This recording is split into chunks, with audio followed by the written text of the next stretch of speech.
She made the fatal mistake of believing that her cause was more important than someone else's life. I'm about to tell you the story of how Linda Clearwater, a self-appointed guardian of community values, turned a peaceful protest into a life-threatening disaster and then had the audacity to sue the fire department when they didn't bow to her demands. That's right. She literally blocked a fire truck from reaching a burning house, filmed herself doing it, and then demanded millions in damages when firefighters pushed past her barricade. Today, she's explaining to a parole officer why interfering with emergency services seemed like a good idea, while the fire captain she tried to destroy has been promoted to battalion chief. Where are you watching this from? Drop a comment below if you've ever encountered someone who thought their personal agenda trumped basic human decency. I guarantee your stories can't match the sheer audacity of what I'm about to share with you. Linda Clearwater was 45 years old, living in Desert Ridge, one of Phoenix's most affluent suburbs where manicured lawns battled the Arizona sun and HOA covenants were treated like constitutional amendments. She worked part-time as a marketing consultant for local nonprofits, a job that gave her flexible hours and, more importantly, the perfect excuse to call herself a community organizer at dinner parties. Her husband, David, was a successful orthodontist who had long ago learned that agreeing with Linda was easier than arguing, especially when her latest cause was consuming their household conversations. Linda's house was a testament to upper-middle-class activism. Solar panels adorned the roof, not because she particularly understood renewable energy, but because they made a statement. The front yard featured drought-resistant landscaping and a small sign reading, "This household supports science," that she'd ordered online after watching a documentary about climate change. Inside, the refrigerator was covered with bumper stickers from various causes: Save the Wolves, Coexist, and her personal favorite, "Well-behaved women seldom make history." She had discovered activism the way some people discover yoga or wine tasting, initially as a social activity that made her feel purposeful and important. It started innocently enough 3 years earlier when she joined the Desert Ridge Homeowners Association board. Her first campaign was against a neighbor who painted his house an unauthorized shade of beige. She organized petition drives, attended city council meetings, and eventually got the man fined into compliance. The victory was intoxicating. From there, Linda's appetite for confrontation grew. She protested the installation of 5G cell towers, convinced they were causing cancer despite having no medical training. She organized boycotts against local businesses that didn't meet her environmental standards, often targeting family-owned shops that couldn't afford the green certification she demanded.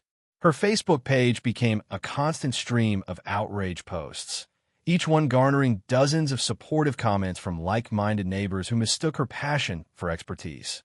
What made Linda particularly dangerous was her ability to articulate her positions with the confidence of someone who had done extensive research, even when she hadn't. She had a talent for finding alarming statistics online and presenting them without context. She could turn a routine city planning meeting into a dramatic confrontation by framing minor issues as existential threats to the community. Local officials knew her name and dreaded seeing her approach the public comment microphone. Her latest obsession was environmental justice, specifically fighting what she called corporate colonization of undeveloped land in North Phoenix. Clearwater Development Corporation, no relation to Linda despite the shared name, had proposed building a mixed-use complex on 40 acres of desert that had sat vacant for decades. The project included affordable housing, a community center, and retail space, but Linda saw it as an assault on the natural environment and an excuse for greedy developers to destroy wildlife habitat. She had spent months researching the project, attending every public hearing and filing Freedom of Information Act requests for documents she didn't understand but assumed contained smoking guns. Her dining room table was covered with architectural plans, environmental impact studies, and legal briefs she had printed from the internet. David had stopped eating meals there, retreating to the kitchen counter while Linda explained zoning laws and water rights to anyone who would listen. Linda's transformation from concerned citizen to professional agitator had been gradual but unmistakable. She had started wearing her causes like jewelry, literally adorning herself with pins and t-shirts that announced her positions. Her car was covered with bumper stickers representing every environmental group she had discovered online. She carried a professional quality camera to document what she called corporate malfeasance, and had taught herself basic video editing to create social media content that she uploaded to her growing network of followers. The irony was that Linda's activism was largely performative. She drove a hybrid SUV, but still consumed more resources than most families. She lectured neighbors about water conservation while maintaining a swimming pool and elaborate garden irrigation system. She promoted local businesses online while ordering most of her household goods from Amazon. But these contradictions didn't trouble her because she saw herself as fighting the bigger fight, making sacrifices that others were too selfish or ignorant to make. Her husband David had watched this transformation with a mixture of pride and concern. He admired Linda's passion and her willingness to stand up for her beliefs, but he worried about her increasing tendency to see every disagreement as a moral battle. She had started treating family gatherings like campaign rallies, lecturing his parents about their retirement investments and his sister about her food choices. Social events became opportunities to recruit new supporters or confront perceived enemies. The Desert Ridge community was divided about Linda Clearwater. Her supporters saw her as a fearless advocate who asked hard questions and held powerful interests accountable. They appreciated having someone willing to attend boring city meetings and read complicated documents on their behalf. Her critics viewed her as a self-righteous troublemaker who turned every minor issue into a crisis and made reasonable compromise impossible. What both sides agreed on was that Linda was relentless. Once she identified a cause, she pursued it with the intensity of a prosecutor building a case for murder. She created spreadsheets tracking her opponent's statements, recorded phone calls when legally permissible, and maintained files on every public official she considered an enemy. Her spare bedroom had been converted into a command center with multiple monitors displaying news feeds, social media streams, and government websites. Local reporters had learned to take Linda's claims with substantial skepticism. She had a history of presenting incomplete information in ways that supported her predetermined conclusions. When challenged on facts, she would accuse questioners of being bought off by corporate interests or simply not caring about the community's future. She had perfected the art of making her opponents appear callous or corrupt simply by questioning their motives rather than addressing their arguments. The morning that would change everything started like any other in the Clearwater household. Linda was at her computer by 6 a.m., checking overnight developments in her various causes while David prepared for his commute to the dental practice. She had been monitoring social media chatter about the Clearwater Development Project and had noticed increased activity suggesting that construction might begin soon. Her phone buzzed with a text from Margaret Sullivan, a fellow activist who shared Linda's environmental concerns. The message was brief but urgent. Protest today at Clearwater site. Major media opportunity. Can you be there by 10 a.m.? Linda's pulse quickened. This was what she had been waiting for, a chance to put her months of research and planning into action. She quickly typed back, "Absolutely. I'll bring my camera and the evidence files." As David left for work, he kissed Linda goodbye and reminded her to be careful. "I know you feel strongly about this development, but remember that not everyone who disagrees with you is evil," he said gently. Linda smiled and assured him she would be reasonable, but her mind was already racing ahead to the confrontation she anticipated. She had no idea that her definition of reasonable was about to collide catastrophically with someone else's life or death emergency. This was Linda Clearwater on the morning she would become infamous, a woman who had convinced herself that her passion for environmental protection justified any tactic, any disruption, any consequence to others. She had spent years escalating her confrontational approach without ever facing serious pushback. Today, she would learn that some lines, once crossed, change everything forever. Linda arrived at the Clearwater development site that Tuesday morning with the confidence of someone who had never faced real consequences for her actions. She parked her hybrid SUV along Carefree Highway, about 200 yards from where a small group of protesters had already gathered near the construction entrance. The October Arizona sun was still manageable at 10 a.m., but Linda knew it would be brutal by noon. She grabbed her professional camera, a folder stuffed with printed documents, and a canvas bag full of what she called her protest kit: water bottles, energy bars, a portable phone charger, and a first aid kit that had never been opened. The protest site was strategically chosen. Carefree Highway was the main arterial road connecting several residential neighborhoods to the rest of Phoenix. It was also the primary access route for emergency services serving those communities. The road was wide enough for multiple lanes, but the protesters had positioned themselves at a choke point where construction barriers and desert landscaping funneled traffic into a narrow passage. Linda surveyed the scene with the calculating eye of someone who had organized dozens of similar events. Margaret Sullivan waved her over to where about 15 protesters had assembled.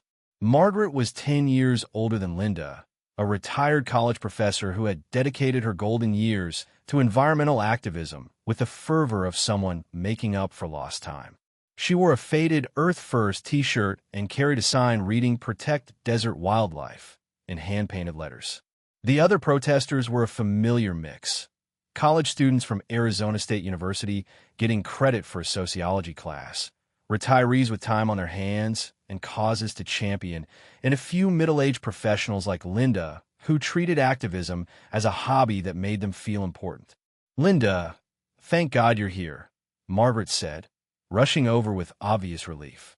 "Channel 12 News is supposed to arrive around 11, and I want to make sure we have our most articulate spokesperson ready." She handed Linda a permit printed on official-looking paper. "This gives us the right to protest on the public easement until 4 p.m., but I think we can expand our impact if we're creative about interpreting the boundaries." Linda examined the permit carefully, her marketing background helping her spot the key details. The document authorized a peaceful demonstration within designated protest zones and specifically noted that participants must maintain clear access for emergency vehicles and essential traffic. She looked up at Margaret with a knowing smile. "This is pretty restrictive. Are we sure we want to limit ourselves to just the designated areas?" "That's exactly what I was thinking," Margaret replied, lowering her voice as if they were planning a bank robbery instead of a minor permit violation. "The permit was written by bureaucrats who don't understand the urgency of our cause. Sometimes you have to break a few rules to protect something more important." Linda felt that familiar rush of righteous indignation. This was what separated real activists from armchair complainers: the willingness to take risks for the greater good. She pulled out her camera and began documenting the scene, narrating for her social media followers who would watch the footage later. "We're here at the Clearwater development site, where a small group of dedicated environmental defenders is taking a stand against corporate greed," she said into the camera. "Despite having proper permits, we're being restricted to tiny zones that will minimize our impact. It's just another example of how the system is rigged to favor developers over citizens." By 10:30, the group had grown to about 25 people. Some carried professionally printed signs from established environmental groups, while others had made their own with poster board and markers. A few protesters had brought folding chairs and looked prepared for a long day. Linda noticed several people filming with their phones, already posting updates to Facebook and Instagram. This was good. Documentation would be crucial if police tried to claim they were being disruptive. The arrival of the Channel 12 news van at 10:45 energized the entire group. Linda watched the reporter, a young woman named Jessica Martinez, confer with her cameraman while surveying the scene. Linda had dealt with Jessica before during the 5G tower controversy and knew she was sympathetic to environmental causes. This was an opportunity to control the narrative from the beginning. Linda approached Jessica with her practiced media smile. "Jessica, so glad you could make it. We have some really compelling evidence about the environmental impact of this development that I think your viewers need to see." She held up her folder of documents like a prosecutor presenting evidence. These internal memos show that Clearwater Development knew about the endangered species habitat, but chose to hide it from the environmental review process. Jessica nodded politely, But Linda could sense she was more interested in visual drama than document analysis. "What we're really looking for is some action," Jessica explained. "Our viewers respond better to conflict than paperwork. Is there going to be any confrontation with security or police today?" This was exactly the opening Linda had been hoping for. "Well, we have permits that technically limit us to specific areas, but when you're fighting for the survival of desert wildlife, sometimes you have to be willing to push boundaries. We're not going to let bureaucratic red tape prevent us from making our voices heard." By 11:15, Linda had positioned herself as the unofficial spokesperson for the protest. She gave an impassioned interview to Jessica Martinez, explaining how the development would destroy crucial habitat for desert tortoises and disrupt migration patterns for local bird species. She held up aerial photographs and pointed to areas where construction would allegedly cause irreversible environmental damage. The camera captured her against the backdrop of other protesters holding signs and chanting slogans. What happened next would later be dissected frame by frame in court proceedings, but at the time it felt like natural escalation to Linda. A few protesters had begun drifting beyond the designated areas, moving closer to the construction entrance. Security guards from the development company appeared and politely asked them to return to the permitted zones. Instead of complying, Linda saw an opportunity. "This is exactly what I'm talking about," she announced to Jessica's camera. "Corporate security trying to intimidate peaceful protesters who are exercising their constitutional rights. We have every right to be on this public road, and no private security force is going to silence us." She rallied the other protesters, encouraging them to spread out along the road rather than cluster in the designated areas. "The permit says we can protest until 4 p.m., she declared. "It doesn't say we have to make it easy for their trucks to get through." Several protesters laughed and began following her lead, moving into the travel lanes and creating a human chain across the road. Margaret looked nervous. "Linda, I'm not sure this is what we agreed to. The permit specifically mentions keeping emergency access clear." But Linda was already in full performance mode, aware that the news camera was capturing everything and that her social media followers would expect bold action, not timid compliance. "Margaret, sometimes civil disobedience requires actually being disobedient," Linda replied loud enough for the camera to pick up. Rosa Parks didn't ask permission to sit at the front of the bus.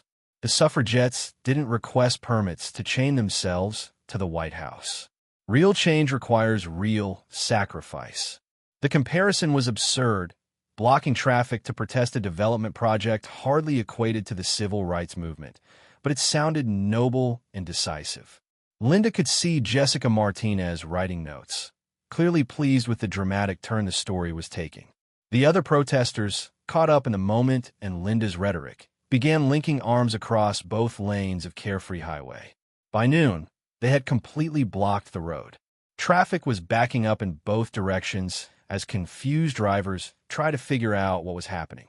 Some honked their horns in frustration, while others rolled down their windows to ask what the protest was about. Linda moved among the cars with her camera, explaining their cause and encouraging drivers to support their environmental mission. She felt powerful and vindicated. This was what real activism looked like, forcing people to pay attention, disrupting business as usual, making it impossible to ignore their message. The fact that she was inconveniencing hundreds of commuters didn't trouble her. Sometimes discomfort was necessary to create awareness. The drivers would forget the minor delay, but they would remember seeing passionate citizens standing up for the environment. What Linda didn't know was that Carefree Highway served as the primary emergency access route for 3 residential neighborhoods containing over 2,000 homes.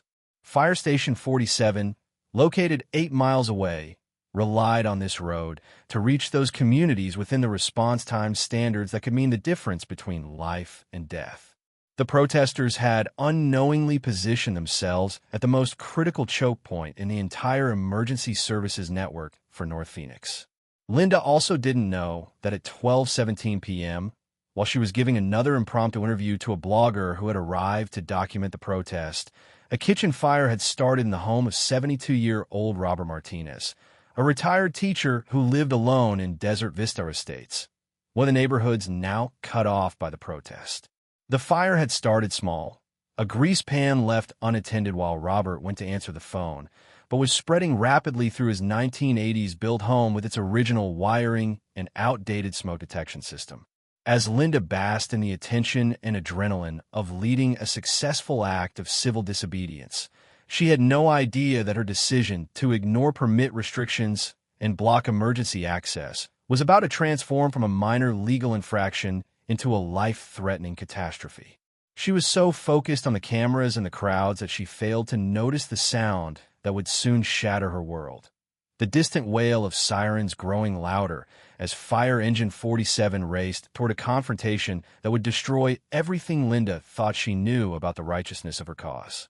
At 12:23 p.m., while Linda was explaining to her growing audience how environmental activism required strategic disruption of business as usual, the emergency dispatch system at Phoenix Fire Station 47 crackled to life with the call that would change everything. Engine 47, respond code 3 to structure fire, 2847, Desert Vista Drive. Elderly male trapped inside. Neighbors report heavy smoke and flames visible from kitchen area. Captain Sarah Chun had been with the Phoenix Fire Department for 15 years, long enough to know that kitchen fires in older homes could turn deadly within minutes. At 41, she was one of the youngest captains in the department, having earned her position through a combination of tactical excellence and unwavering commitment to saving lives. Her crew respected her because she never asked them to take risks she wouldn't take herself, and her community trusted her because she treated every emergency call as if her own family was in danger. Copy dispatch. Engine 47 responding code 3. Captain Chun replied, already moving toward the truck as the station's alarm system activated. Her crew of 3 firefighters was suited up and aboard the engine within 90 seconds. Their practiced efficiency the result of thousands of hours of training and real-world experience. As they pulled out of the station, Chun calculated the route in her head, 8 miles to Desert Vista Estates, using Carefree Highway as the primary corridor. Under normal traffic conditions, they could make it in under 6 minutes. The fire engine's sirens wailed as they accelerated onto the main arterial roads, other vehicles pulling aside to create a clear path. Chun had responded to hundreds of structure fires during her career, and she knew that the first 5 to 10 minutes were absolutely critical. After that, the combination of heat, smoke, and structural damage created exponentially increasing dangers for both victims and rescuers. Every second counted, especially with an elderly victim who might have mobility issues or medical complications. Meanwhile, at 2847 Desert Vista Drive, Robert Martinez was discovering that what had started as a minor kitchen mishap was rapidly becoming a life-threatening emergency. The grease fire had spread from the stovetop to the wooden cabinets above, and his attempts to smother it with a dish towel had only made things worse. Thick black smoke was filling the kitchen and flowing into the rest of the house, making it difficult to see and breathe. Robert's 72-year-old lungs were already struggling as he tried to find his way to the front door. His neighbor, Maria Santos, had seen the smoke from her kitchen window and immediately called 911 after running over to find Robert's front door locked and no response to her frantic knocking.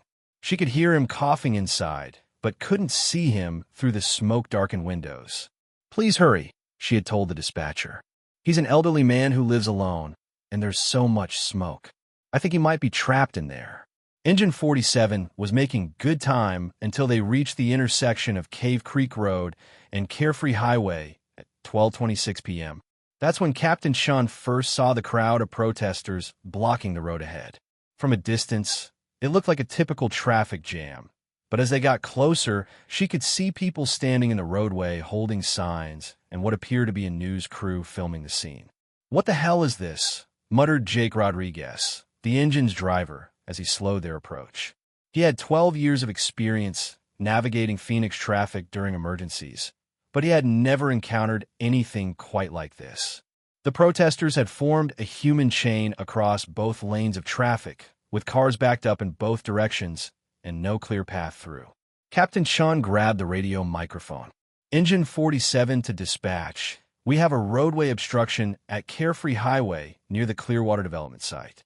Large group of protesters blocking traffic. We need police assistance to clear an emergency lane immediately." She checked her watch. They had been responding for 3 minutes and were still 2 miles from the fire scene.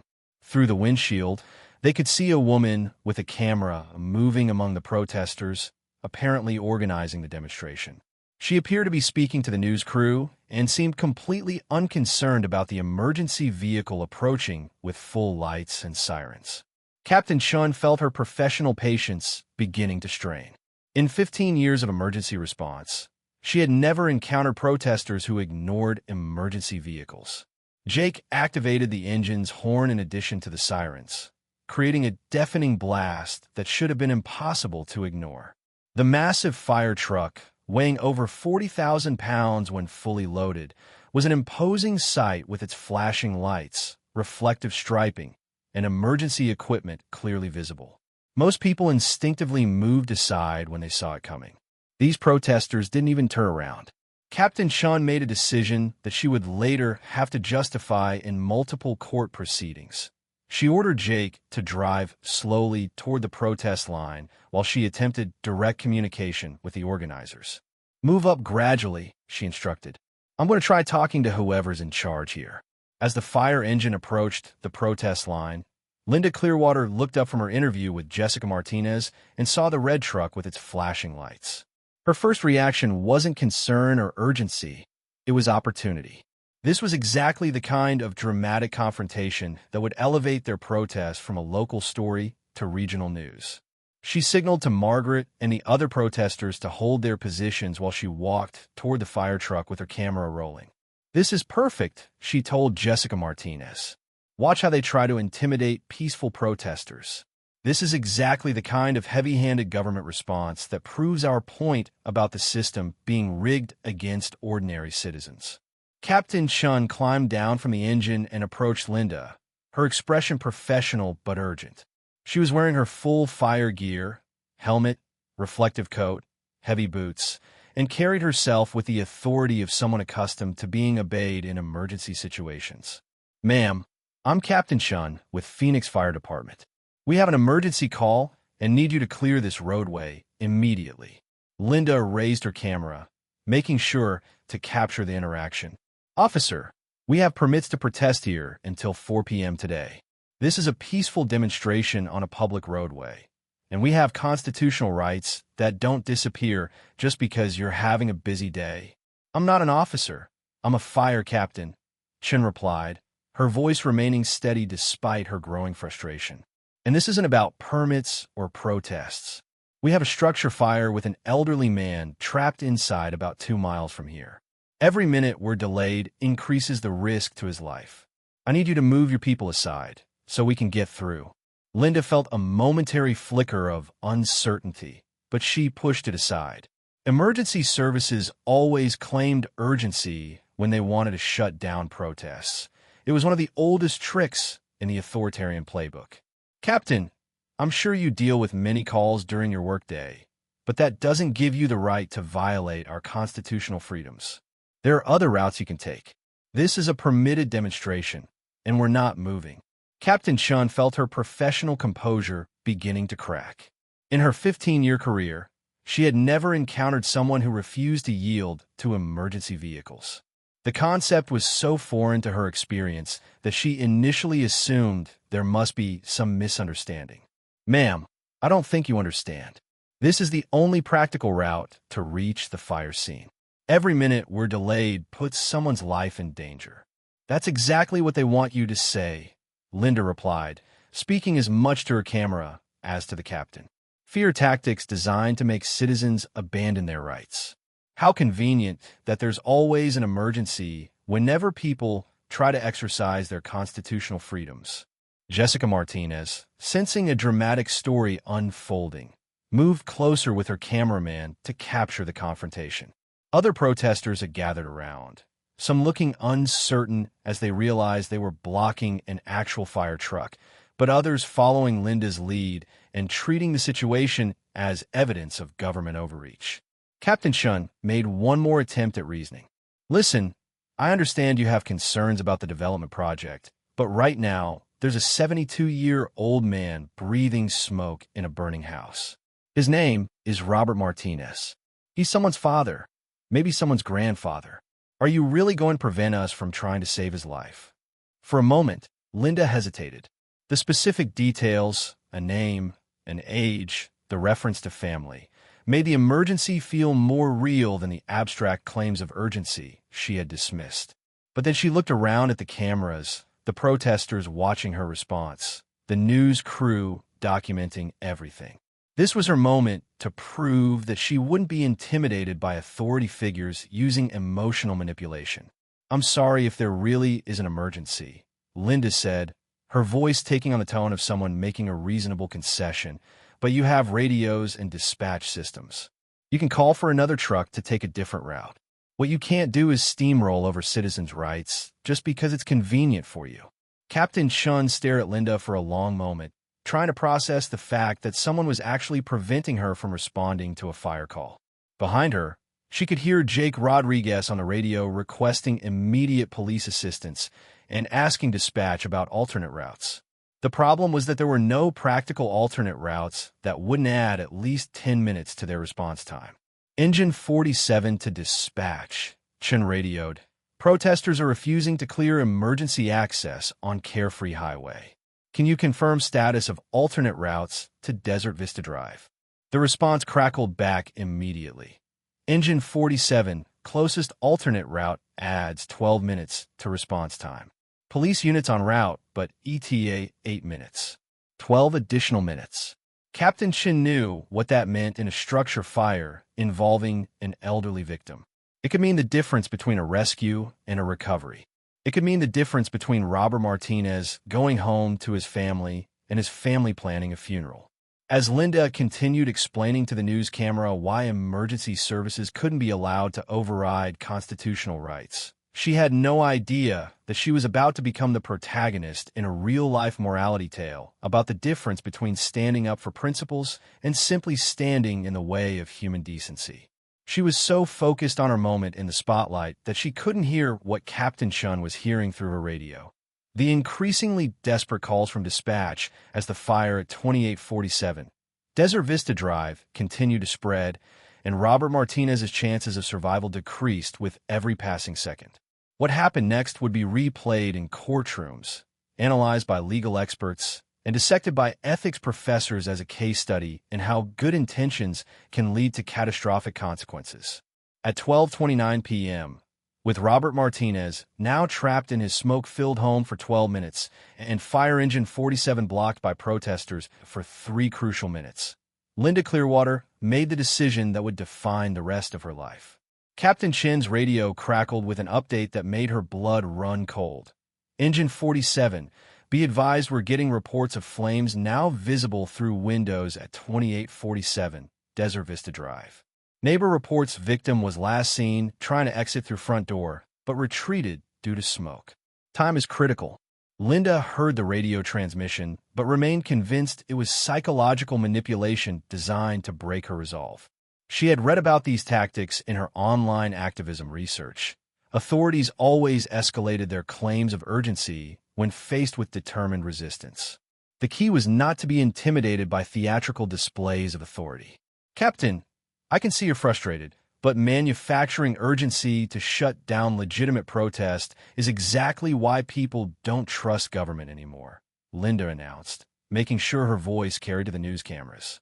How convenient that there's always a life-threatening emergency the moment citizens exercise their constitutional rights. Captain Chun felt something she had never experienced in 15 years of emergency response: complete disbelief at another human being's callousness. This isn't manufactured urgency. This is a real fire with a real person inside. Look at my crew. Do we look like we're pretending? Happen. The Martinez family's intervention brought national media attention to the case. CNN, Fox News, and MSNBC all covered the story, with legal analysts expressing amazement that someone would sue emergency responders after blocking their access to a fire scene. The overwhelming consensus was that Linda's lawsuit represented a new low in frivolous litigation. Marcus finally convinced Linda to attend a settlement conference, hoping to resolve the case quietly before it went to trial and generated even more negative publicity. But Linda's performance at the settlement meeting sealed her fate as one of the most disliked people in Arizona. "I want everyone to understand that this isn't about money," Linda announced to the assembled attorneys, court officials, and media representatives. "This is about establishing the principle that government cannot use fear tactics to override constitutional rights. If we don't draw the line here, where do we draw it?" Judge Patricia Martinez, who was presiding over the settlement conference, interrupted Linda's speech with obvious irritation. "Ms. Clearwater, are you seriously arguing that firefighters trying to reach a burning house with a trapped victim were engaging in government overreach?" "Your Honor, with respect, that's exactly what I'm arguing," Linda replied.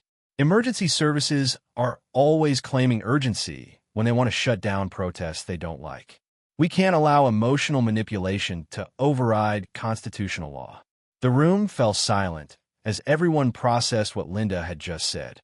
She had essentially argued that Robert Martinez's life-threatening emergency was emotional manipulation designed to suppress her protest rights. Even Marcus looked mortified by his client's statement. Judge Martinez stared at Linda for a long moment before responding. "Ms. Clearwater, in 23 years on the bench, I have never heard anyone characterize emergency responders trying to save someone's life as government oppression.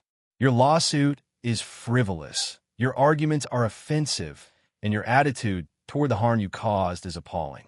This case is going to trial, and I suspect the jury will have some very strong opinions about your behavior." As Linda left the courthouse that day, she remained convinced that she was fighting a righteous battle against authoritarian overreach.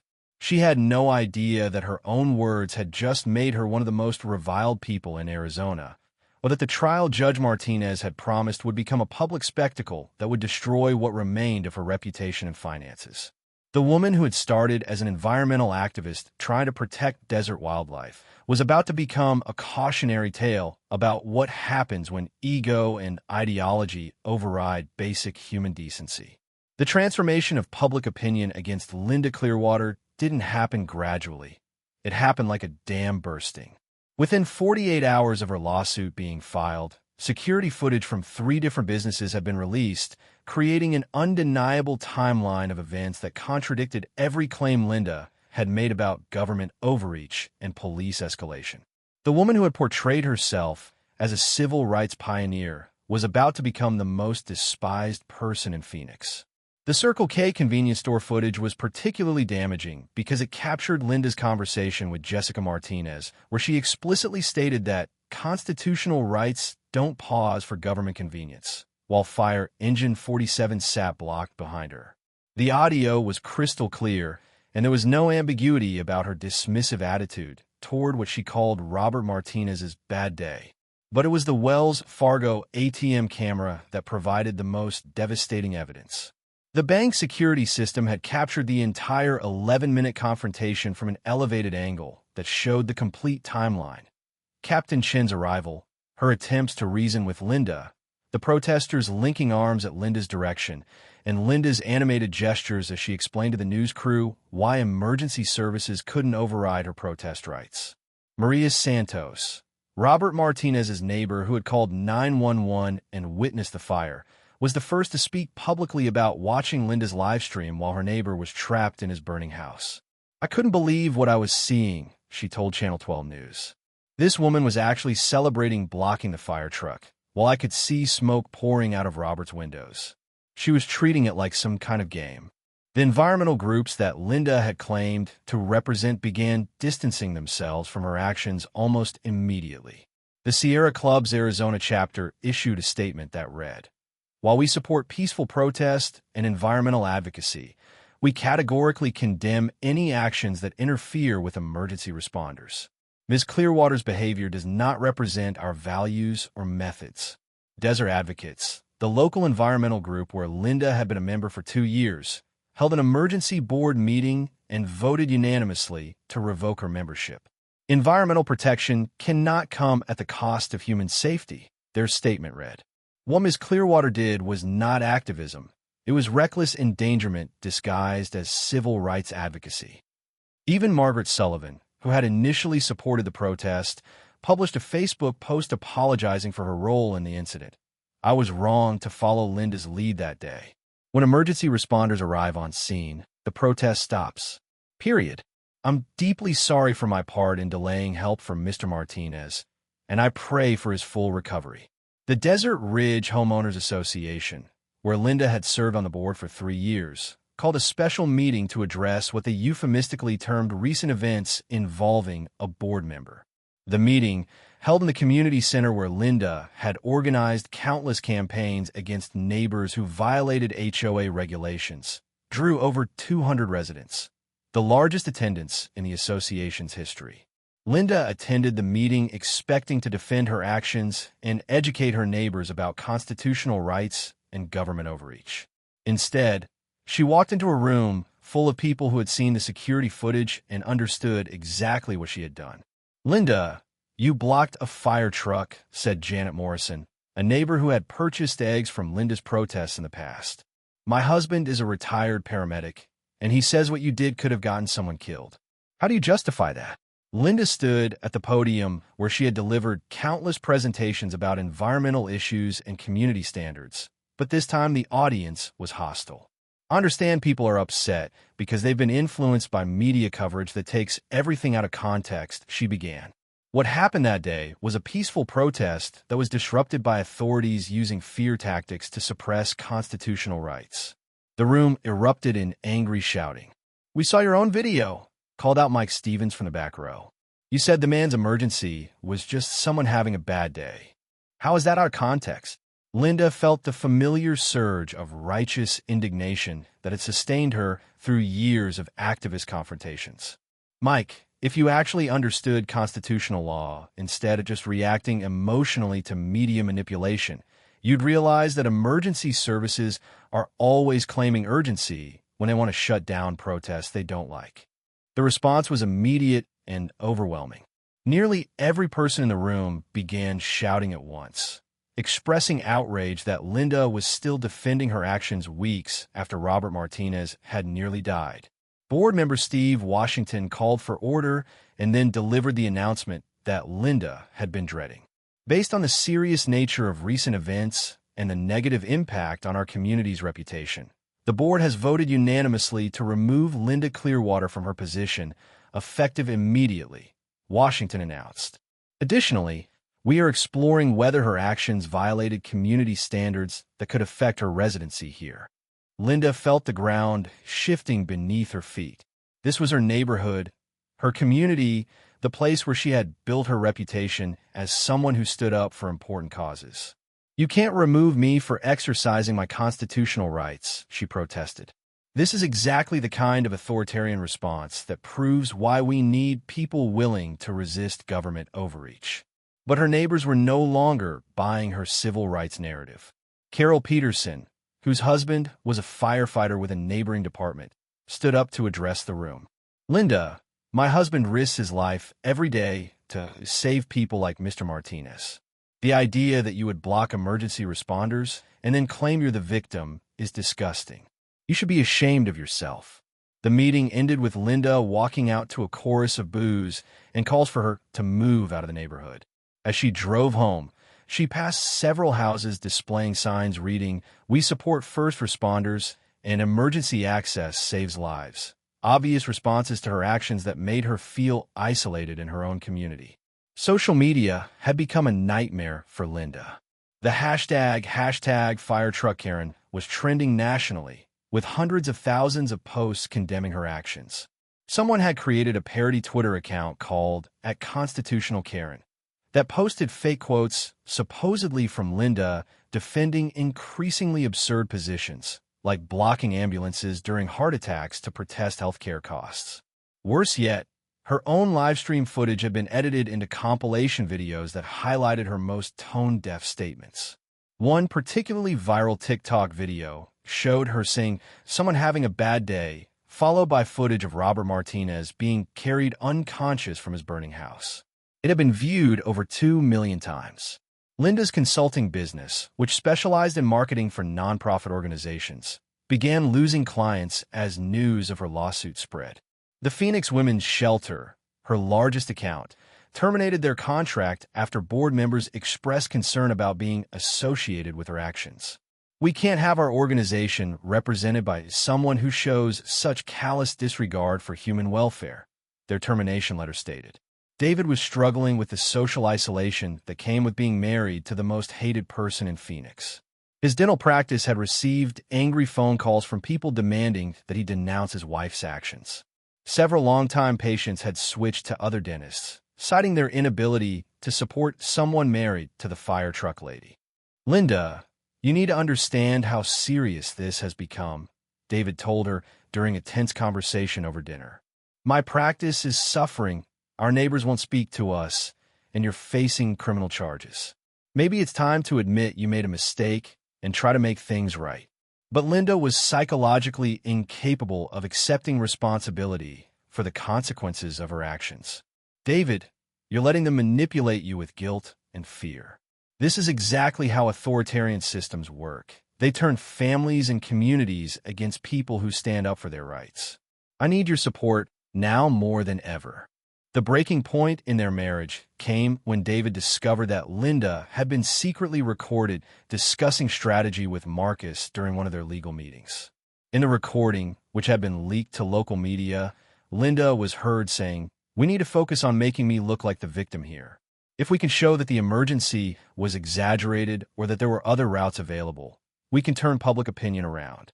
The recording revealed that Linda viewed Robert Martinez's near-death experience as a public relations problem rather than a human tragedy she had contributed to. Even worse, it showed that she was actively strategizing to minimize the severity of his injuries to support her lawsuit. When confronted with the recording, Linda's response was to accuse David of betraying her by not supporting her legal strategy. "I can't believe you're siding with them against your own wife," she said. "Everything I'm doing is to establish important principles about constitutional rights and government accountability." David stared at his wife of 12 years and realized he no longer recognized the person she had become. "Linda, a man almost died because you wouldn't let firefighters through. Your response was to sue the fire department for millions of dollars. How is that about constitutional rights?" The community backlash extended beyond Desert Ridge to the entire Phoenix metropolitan area. Local businesses posted signs reading, "First responders always welcome," with implicit criticism of Linda's actions. The Phoenix Fire Department received hundreds of donations and thank-you letters from citizens expressing support for Captain Chun and her crew. Robert Martinez, who was finally released from the hospital after 6 weeks of treatment, gave his first interview to Channel 12 News from his daughter's home, where he was continuing his recovery. His words were measured and dignified, which made them even more powerful as a rebuke to Linda's behavior. "I don't hate the woman who blocked the fire truck," he said, his voice still hoarse from smoke inhalation. "But I don't understand how someone could prevent firefighters from doing their job and then claim to be the victim. Those firefighters risked their lives to save mine. They deserve respect, not lawsuits." As Linda prepared for her criminal trial and continued pursuing her civil lawsuit against the fire department, she remained convinced that she was fighting a principled battle against government overreach. She had no idea that her own community's rejection of her actions was just the beginning of a legal and social reckoning that would cost her everything she had spent years building. The woman who had once been respected as a dedicated environmental advocate was now universally reviled as someone whose ego had proven more important than an elderly man's life. And the worst part was that she still couldn't understand why. Captain Sarah Chun had spent 15 years fighting fires, extracting people from car wrecks, and responding to medical emergencies, but she had never faced anything like Linda Clearwater's lawsuit.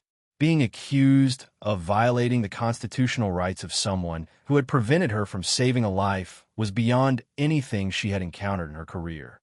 When the Phoenix Fire Department's legal team told her they wanted to countersue Linda for interference with emergency services and reckless endangerment, Chen's response was immediate. "Let's do it." The decision to fight back wasn't just about defending Captain Chen's reputation. It was about establishing a legal precedent that would protect emergency responders across the country from similar interference. Fire Chief Michael Torres, a 30-year veteran who had risen through the ranks from firefighter to department head, saw Linda's lawsuit as an attack on the fundamental principle that emergency services must be able to operate without civilian obstruction. What Ms. Clearwater did was unprecedented in my experience. Chief Torres explained to the department's legal team during their first strategy meeting. We've dealt with protests, traffic jams, and various obstacles, but never someone who deliberately blocked emergency vehicles while knowing there was a victim in immediate danger. If we don't establish clear legal consequences for this behavior, it could happen again. The Phoenix Firefighters Union immediately pledged their full support for the countersuit. Union President Bill Rodriguez had watched Linda's livestream footage with a combination of rage and disbelief that someone could be so callous toward emergency responders trying to save a life. Every firefighter in this city, hell, every firefighter in America, needs to know that if someone interferes with their ability to do their job, there will be consequences, Rodriguez declared. The fire department's legal team, led by veteran civil rights attorney Diana Walsh, began assembling what would become one of the most comprehensive documentation packages ever compiled for an emergency services case. They had security footage from multiple angles, radio transcripts with precise timestamps, medical records detailing Robert Martinez's injuries, and most damaging of all, Linda's own livestream footage that captured her dismissive attitude toward the emergency. This case is a prosecutor's dream, Walsh told Chief Torres during their second strategy meeting. The defendant created her own evidence. She filmed herself committing the crimes we're alleging, and she provided a running commentary explaining her motivations. I've never seen anything like it. The countersuit filed by the Phoenix Fire Department was a methodical demolition of every claim Linda had made about constitutional rights and government overreach. The document, which ran to 47 pages of legal arguments and supporting evidence, painted a picture of someone whose ego and ideology had overridden basic human decency. The charges against Linda were serious and carefully chosen. Interference with emergency services carried potential penalties of up to 2 years in prison and $150,000 in fines under Arizona law. Reckless endangerment, which applied because her actions had directly contributed to Robert Martinez's injuries, could result in additional prison time and civil liability. The department also sought punitive damages to deter similar behavior by other protesters. But the most devastating section of the countersuit was the timeline analysis that showed exactly how Linda's delay had affected Robert Martinez's rescue and treatment. Fire department experts, working with medical professionals who had treated him, created a minute-by-minute breakdown of how the 11-minute delay had worsened his condition. Mr. Martinez's injuries would have been significantly less severe with standard emergency response times, the countersuit stated. The 11-minute delay caused by Ms. Clearwater's deliberate interference allowed the fire to spread throughout his home and expose him to extended smoke inhalation that caused permanent lung damage requiring ongoing medical treatment. Dr. Jennifer Walsh, the emergency room physician who had treated Robert Martinez, provided a detailed medical affidavit explaining how delayed emergency response affects burn and smoke inhalation victims. Every minute matters in these situations, she wrote. The difference between a 6-minute and 17-minute response time can be the difference between outpatient treatment and weeks in intensive care. Captain Chen's own deposition, taken as part of the countersuit preparation, was a masterclass in professional testimony. She methodically explained standard emergency response protocols, the critical importance of rapid access to fire scenes, and her crew's attempt to reason with Linda before police intervention became necessary. Ms. Clearwater was informed multiple times that we had a trapped victim in a structure fire, Chen testified. She acknowledged the emergency, but stated that constitutional rights didn't pause for government convenience. When I explained that an elderly man could die without immediate medical attention, she dismissed it as fear tactics designed to suppress legitimate protest. The fire department's investigation into Linda's background revealed a pattern of escalating confrontational behavior that supported their argument about reckless endangerment. They documented her involvement in previous protests where she had pushed beyond permitted boundaries, her history of conflicts with local officials, and social media posts that showed increasing hostility toward authority figures. Ms. Clearwater has consistently demonstrated a belief that her personal causes justify any level of disruption or interference with others, the countersuit argued. Her actions on the day in question represent the logical endpoint of a pattern of behavior that prioritizes her own agenda over community welfare and public safety. The union's involvement brought additional resources and national attention to the case. Bill Rodriguez appeared on CNN and Fox News to explain why the countersuit was important for emergency responders across the country. What happened in Phoenix could happen anywhere, he told Anderson Cooper. We need clear legal precedent that civilians cannot interfere with emergency operations, regardless of their political motivations. The most powerful evidence came from Linda's own words, carefully compiled and analyzed by the legal team. Her statement about Robert Martinez having a bad day was highlighted as evidence of callous indifference to human suffering. Her live-streamed declaration that constitutional rights don't pause for government convenience was presented as proof that she understood the emergency but chose to prioritize her protest anyway. But it was Linda's post-incident behavior that sealed the fire department's case. Her decision to sue for $2.3 million while Robert Martinez was still recovering from preventable injuries demonstrated what the countersuit called a complete absence of remorse or acknowledgement of the harm caused by her actions. The fire department also compiled letters from emergency responders across the country expressing support for their legal action. Fire chiefs from Seattle, Houston, Miami, and Chicago wrote statements explaining how civilian interference threatened their ability to protect their communities. The precedent set by this case will affect every emergency responder in America, wrote Houston Fire Chief Samuel Rodriguez. The preparation of the countersuit revealed just how extensively Linda had documented her own misconduct. Her social media posts before the protest showed her discussing strategies for maximum disruption of the Clearwater Development Project. Messages to other activists revealed her intention to push boundaries and not be limited by restrictive permit conditions. She essentially created a paper trail of premeditation, Diana Walsh explained to Chief Torres. This wasn't a spontaneous decision made in the heat of the moment. She planned to exceed her permit restrictions and was prepared to interfere with anyone who tried to stop her. The fire department's psychological expert, Dr. Michael Stone, provided an analysis of Linda's behavior that would become central to their case.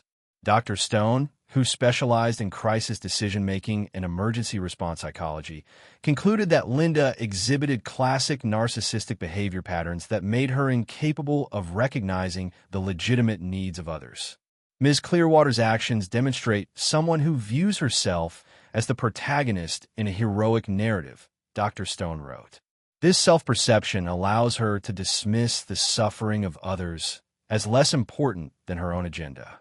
Her subsequent lawsuit represents an extension of the same psychological pattern that led to the original incident. As the countersuit gained national media attention, it became clear that this was more than just a local legal dispute. Emergency services organizations across the country were watching to see whether civilian interference with rescue operations would face serious legal consequences. The outcome would determine whether Linda's behavior remained an isolated incident or became a template for future protest tactics. Captain Chun, preparing for what she knew would be an intense legal battle, felt confident that justice would be served. She had spent her career following protocols designed to save lives and protect communities. Linda Clearwater had demonstrated that some people believe their personal agendas were more important than other people's lives. The countersuit would determine which principle would prevail in American law. The fire department's legal team filed their final motion with a statement that captured the stakes of the case.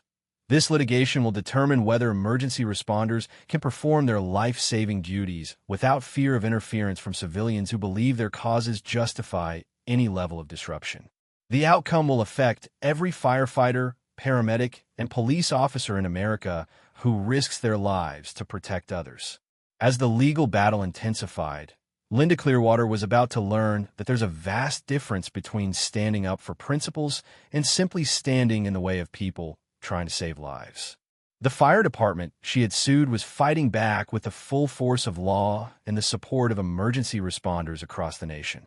Her moment of self-righteous resistance was about to become a cautionary tale about the consequences of putting ego before human decency. The legal discovery process in Linda Clearwater versus Phoenix Fire Department was supposed to be routine fact-finding, but became something unprecedented, a defendant systematically destroying her own case with evidence she had enthusiastically created. Marcus Clearwater had handled dozens of personal injury and civil rights cases, but he had never seen a client provide such comprehensive documentation of their own misconduct. The process began in February, 4 months after Linda's arrest, when both legal teams submitted their discovery requests. The fire department's attorneys asked for all communications related to the protest, social media posts from the weeks before and after the incident, and any recordings Linda had made of the confrontation. Marcus assumed this was standard legal fishing, designed to find minor inconsistencies they could exploit. What he didn't anticipate was that Linda had documented everything. Her activism had always been performative, designed for social media consumption and personal validation. She had text messages planning the protest, Facebook posts announcing her intentions, and hours of video footage that she had assumed would vindicate her actions. Instead, it became a prosecutor's treasure trove. The first devastating revelation came from Linda's text message history with Margaret Sullivan in the weeks leading up to the protest. On October 8th, 2 weeks before the incident, Linda had written, "We need to make this protest impossible to ignore. Permits are just suggestions if you're fighting for something important. Civil disobedience means being willing to break unjust rules." Margaret had responded with concern, "Linda, we have permits that specifically mention keeping emergency access clear. We can't violate those conditions." Linda's reply, which would be read aloud in court months later, was, "Emergency access is always their excuse for limiting protest impact. We'll deal with that if it comes up." Marcus felt his stomach drop when he read that exchange. His client had essentially documented premeditation to violate permit conditions, specifically regarding emergency access. "Linda, this text message shows you plan to block emergency vehicles before the protest even started," he explained during an emergency meeting. "How am I supposed to argue that you were just exercising constitutional rights?" But Linda remained convinced that context would vindicate her actions. "Marcus, you're missing the point. Those permits were designed to limit our effectiveness. Sometimes standing up for your principles requires accepting legal consequences. That's what civil disobedience means." The second wave of damaging evidence came from Linda's social media history. Her Facebook posts in the month before the protest showed an escalating pattern of rhetoric about revolutionary action and refusing to be limited by government restrictions. On October 15th, she had posted, "Real activists don't ask permission from a system they're trying to change. Sometimes you have to force confrontations to make people pay attention." Her Instagram account revealed even more problematic content. A post from October 20th, 2 days before the incident, showed a photo of protest signs with the caption, "Ready to make some noise tomorrow. The authorities think they can limit us with permits in designated areas, but they're about to learn that constitutional rights can't be corralled." Diana Walsh, the fire department's lead attorney, couldn't believe what she was reading. She essentially live-tweeted her intention to violate permit conditions and interfere with authorities, Walsh told her legal team. Most defendants try to hide evidence of premeditation. She posted it on Instagram. The most devastating evidence was Linda's own live stream footage, which she had proudly preserved on multiple platforms. The 43-minute video provided a complete record of her statements, decisions, and reactions throughout the confrontation. Legal experts would later describe it as the most self-incriminating evidence they had ever seen in a civil rights case. The video showed Linda dismissing Captain Chen's explanation about Robert Martinez with a comment, "They always claim life-threatening emergencies when they want to shut down protests they don't like. It's the oldest trick in the authoritarian playbook." This statement proved that she understood the nature of the emergency, but chose to dismiss it as government manipulation. Even worse was her response when Captain Shun provided specific details about the victim. "I'm sorry if someone is having a bad day, but constitutional rights don't pause for government convenience," Linda had said directly to the camera. The casual dismissal of a life-threatening emergency as someone having a bad day would become the single most quoted statement from the entire incident. Marcus realized the case was hopeless when he read the psychological evaluation that Diana Walsh had commissioned. Dr. Rebecca Stone, a forensic psychologist who specialized in analyzing defendant behavior, had studied Linda's live-stream footage and social media posts to assess her mental state during the incident. Ms. Clearwater's statements and behavior demonstrate classic narcissistic personality patterns, Dr. Stone wrote in her report. She exhibits grandiose self-perception, lack of empathy for others, and inability to accept responsibility for harmful consequences of her actions. Her live stream shows someone more concerned with her image as a principled activist than with the welfare of the person she was preventing emergency responders from reaching. The report continued. Her decision to record and broadcast the confrontation suggests someone who viewed the incident as a performance opportunity rather than a serious emergency situation. This is consistent with narcissistic behavior patterns where the individual's need for attention and validation overrides normal moral considerations. But the most damaging discovery came from Linda's communications with Marcus himself. Unknown to Linda, their conversations about legal strategy had been inadvertently recorded when she called him using a conference calling system that automatically archived conversations. The recordings revealed Linda's true motivations and her callous attitude toward Robert Martinez's injuries. In one recorded conversation, Linda told Marcus, "We need to focus on making me look like the victim here. If we can show that the emergency was exaggerated or that there were other routes available, we can turn public opinion around." When Marcus expressed concern about Robert Martinez's condition, Linda replied, "One person's medical emergency doesn't override constitutional rights for everyone else." Most damaging was Linda's response when Marcus mentioned that Robert Martinez had been hospitalized for smoke inhalation. "That's unfortunate, but it's not my responsibility," she said. "I was exercising my constitutional rights. If the fire department had done their job properly instead of trying to intimidate protesters, maybe the outcome would have been different." The recordings showed that Linda viewed Robert Martinez's near-death experience as an inconvenient complication to her civil rights narrative rather than a human tragedy that her actions had contributed to. When Marcus suggested they might want to express sympathy for the victim, Linda's response was, "Sympathy implies responsibility, and I'm not responsible for what happened to him." Diana Walsh couldn't believe her good fortune when the recordings were provided during discovery. She's essentially admitting that she bears no responsibility for the consequences of her actions, Walsh explained to Chief Torres. This goes directly to the question of whether she showed reckless disregard for human life. The discovery process also revealed that Linda had continued planning protests and activist activities while Robert Martinez was fighting for his life in the hospital. Her social media posts from the week following the incident showed no concern for his condition, no acknowledgement that her actions might have contributed to his injuries, and no pause in her activist activities.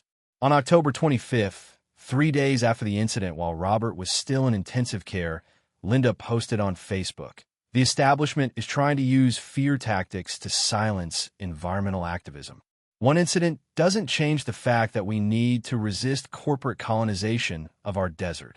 The post included photos from another protest she was planning, with the caption, "They can't intimidate us into backing down." Marcus felt physically sick reading his client's social media history. "Linda, you were posting about new protests while Mr. Martinez was in the ICU? How does that look to a jury?" But Linda remained convinced that showing any concern would be interpreted as an admission of guilt. "Marcus, you don't understand how these legal battles work," she replied. "If I start expressing sympathy or changing my activities, they'll use that as evidence that I knew I was wrong. I have to stay consistent with my principles." The medical evidence provided the final nail in Linda's legal coffin. Dr. Jennifer Walsh, who had treated Robert Martinez in the emergency room, provided detailed testimony about how the 11-minute delay had affected his treatment and recovery. Her report was devastating in its clinical precision. Mr. Martinez presented with severe smoke inhalation, second-degree burns to his hands and arms, and respiratory distress requiring immediate intubation, Dr. Walsh wrote. Based on the timeline provided, his exposure to smoke and heat was extended by approximately 11 minutes due to delayed emergency response. This additional exposure directly contributed to the severity of his lung damage and the length of his hospitalization. The report continued. With standard emergency response times, Mr. Martinez would likely have been rescued within 5 to 6 minutes of the fire department's arrival on scene. His injuries would have been significantly less severe, requiring outpatient treatment rather than 6 weeks of hospitalization, including intensive care. Dr. Walsh's testimony included a minute-by-minute analysis of how the delay affected Robert's condition. For every minute Linda's protest delayed the rescue, Robert's smoke exposure increased exponentially as the fire spread through his house. The medical evidence painted a clear picture. Linda's actions had directly caused additional, preventable suffering. The fire department's technical expert, Battalion Chief Robert Chun, no relation to Captain Sarah Chun, provided testimony about emergency response protocols that further undermined Linda's claims. His analysis showed that alternate routes to Robert's neighborhood would have added 12 to 15 minutes to the response time, making them impractical for emergency situations. Ms. Clearwater's suggestion that we could have used alternate routes demonstrates a fundamental misunderstanding of emergency response logistics, Chief Chun testified. Carefree Highway is the designated primary access route for those neighborhoods precisely because it provides the fastest response times. There was no practical alternative. The expert testimony also addressed Linda's claims about emergency services using manufactured urgency to suppress protests. Chief Chin's report documented dozens of similar emergency calls where rapid response had saved lives and explained why every minute matters in structure fires with trapped occupants. The suggestion that emergency responders would fabricate or exaggerate life-threatening situations to disrupt protests is not only false, but offensive, Chief Chin wrote. Our protocols are designed around decades of experience, showing that delayed response directly correlates with increased casualties and property damage. Marcus finally convinced Linda to attend a deposition where she would be questioned under oath by the fire department's attorneys. He hoped that facing direct questioning might help her understand the weakness of her position.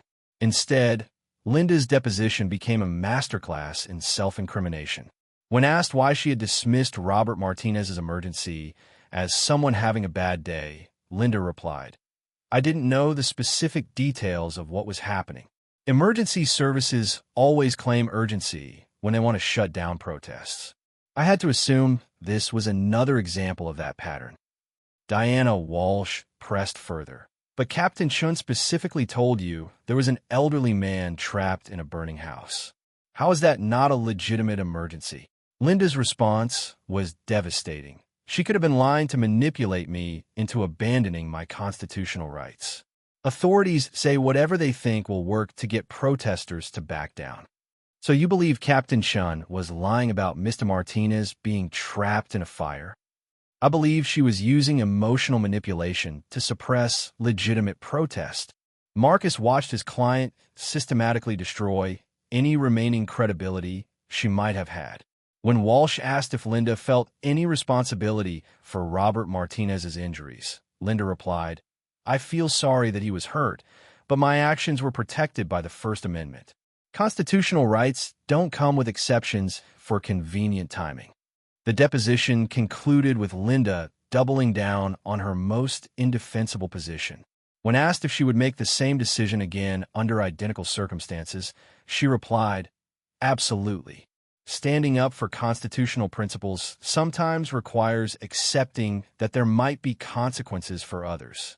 That's what makes it a principled stand." Marcus realized that his client had just testified under oath that she would deliberately block emergency responders again, even knowing the potential consequences for victims like Robert Martinez. The deposition transcript would become Prosecution Exhibit A in the criminal case and the centerpiece of the fire department's countersuit. As the discovery phase concluded, Marcus faced the most difficult conversation of his legal career. Linda, I have to be completely honest with you. The evidence against us is overwhelming. Your own statements, your social media posts, your live stream footage, everything supports their case and contradicts ours. We need to seriously consider settling this case before it goes to trial. But Linda was beyond reasoning. She had invested too much of her identity in being a principled activist fighting government oppression to admit that she had simply been wrong. Marcus, that's exactly what they want, for me to back down and abandon my principles. If we settle, it sets a precedent that authorities can use emergency claims to suppress any protest they don't like. Marcus stared at his sister-in-law and realized that she was incapable of accepting responsibility for her actions, even when faced with overwhelming evidence of the harm she had caused. The discovery process had revealed Linda's true character, someone whose need for validation and attention was more important than an elderly man's life. The case was heading to trial, where Linda's own words and actions would be presented to a jury that would decide whether blocking emergency responders constituted a principled stand for constitutional rights or simply callous indifference to human suffering. Based on the evidence compiled during discovery, Marcus knew exactly which conclusion the jury would reach. The trial of Clearwater versus Phoenix Fire Department began on a sweltering Monday morning in August, 9 months after Linda had blocked Fire Engine 47 from reaching Robert Martinez. The Maricopa County Superior Court was packed with media representatives, emergency responders, and curious citizens who had followed the case through months of pretrial coverage. Linda entered the courthouse believing she was about to vindicate her constitutional rights. Instead, she was about to experience the most humiliating public spectacle of her life. Judge Patricia Martinez, who had presided over the failed settlement conference, made it clear from the opening moments that she had little patience for Linda's claims. This court will determine whether the plaintiff's actions constituted protected First Amendment activity or criminal interference with emergency services, she announced. We will focus on facts, evidence, and law, not political rhetoric or personal grievances. Linda's attorney Marcus Clearwater delivered an opening statement that even he knew was hopeless. Ladies and gentlemen of the jury, this case is about constitutional rights and government overreach, he began, trying to frame Linda's actions in the most favorable light possible. My client was engaged in peaceful protest when authorities used heavy-handed tactics to suppress her First Amendment rights. But Diana Walsh's opening for the fire department was devastating in its simplicity. The evidence will show that Linda Clearwater deliberately prevented firefighters from reaching a 72-year-old man trapped in a burning house, she told the jury. She was informed of the emergency. She understood the consequences of her actions, and she chose to prioritize her protest over someone else's life. This isn't about constitutional rights. It's about basic human decency. The prosecution's case began with Maria Santos, Robert Martinez's neighbor who had discovered the fire and called 911. Her testimony established the timeline and severity of the emergency that Linda had dismissed as someone having a bad day. I could see smoke pouring out of his kitchen windows, Santos testified, her voice breaking with emotion. I called 911 immediately and then tried to reach Robert, but his front door was locked and there was too much smoke. I was terrified he was going to die in there while I watched helplessly. Santos described watching Linda's live stream on her phone while simultaneously witnessing the fire spreading through Robert's house. She was celebrating blocking the fire truck while I could see the flames getting bigger. It was like watching someone celebrate while a man was dying. I couldn't understand how anyone could be so heartless. Captain Sarachin's testimony was a masterclass in professional composure under pressure. She methodically explained emergency response protocols, the critical importance of rapid access to fire scenes, and her crew's repeated attempts to reason with Linda before police intervention became necessary. Ms. Clearwater was informed multiple times that we had a trapped victim in a structure fire, Chin testified. I specifically told her that an elderly man named Robert Martinez was in immediate danger. Her response was that constitutional rights don't pause for government convenience. When Marcus attempted to cross-examine Captain Shun about alternate routes and emergency procedures, she calmly demolished every argument Linda had made about the fire department's options. "Sir, there were no practical alternate routes that wouldn't have added 12 to 15 minutes to our response time. In a structure fire with a trapped occupant, that delay could mean the difference between life and death." The most powerful testimony came from Robert Martinez himself. At 73 years old and still recovering from lung damage caused by extended smoke exposure, he spoke in a hoarse voice that made every word seem precious. The courtroom fell silent as he described his experience trapped in his burning home. "I was trying to reach the front door when the smoke got too thick," he testified. "I could hear my neighbor Maria calling my name from outside, but I couldn't see anything. I remember thinking I was going to die in the house I'd lived in for 30 years. Robert's description of listening to sirens getting closer and then stopping, not knowing that protesters were blocking the fire truck, was heartbreaking. I could hear the sirens, and I thought help was coming. Then they stopped, and I didn't understand why. I just kept crawling toward where I thought the door was." When Marcus tried to suggest that Robert's injuries weren't directly caused by the delay, Dr. Jennifer Walsh's medical testimony destroyed that argument. She explained in clinical detail how every additional minute of smoke exposure had worsened Robert's condition and extended his recovery. Mr. Martinez's lung damage was directly proportional to his exposure time, Dr. Walsh testified. The 11-minute delay caused by the protest resulted in significantly more severe injuries, requiring weeks of intensive care rather than outpatient treatment. But the most devastating evidence was Linda's own words, presented through her live-stream footage that was played in its entirety for the jury. The 43-minute video showed her dismissive attitude toward the emergency, her rallying of protesters to block the fire truck, and her celebration of what she called principled resistance to government overreach. The jury watched in obvious discomfort as Linda dismissed Robert Martinez's life-threatening situation as someone having a bad day and declared that constitutional rights don't pause for government convenience. Several jurors visibly recoiled when Linda told Captain Shun to find another route, while Robert was trapped in his burning house. The playing of Linda's deposition testimony was equally damaging.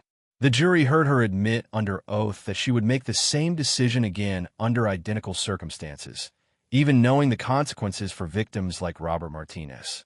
Her statement that standing up for constitutional principles sometimes requires accepting that there might be consequences for others horrified the courtroom.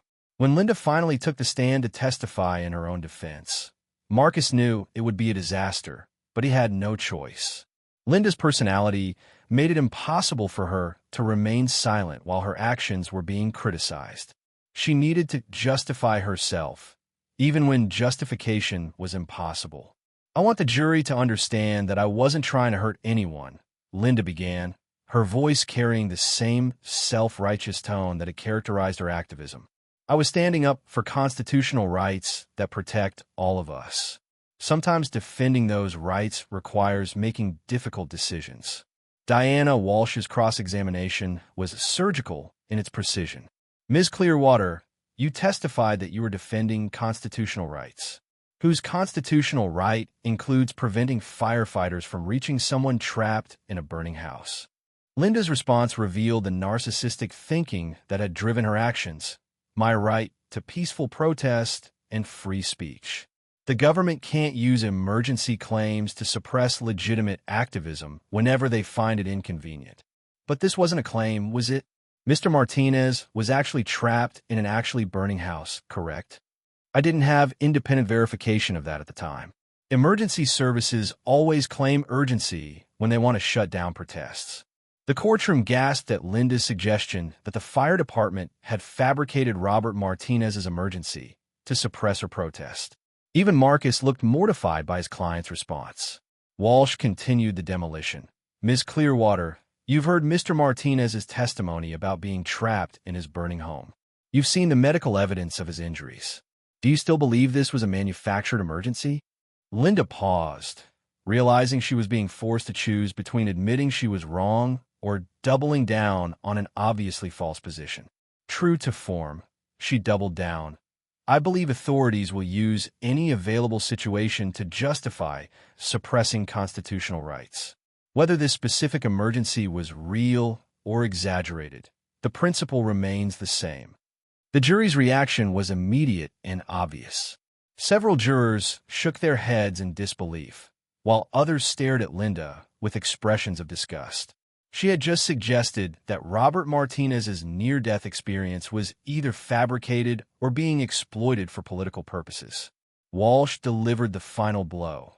Ms. Clearwater, do you feel any responsibility for Mr. Martinez's injuries?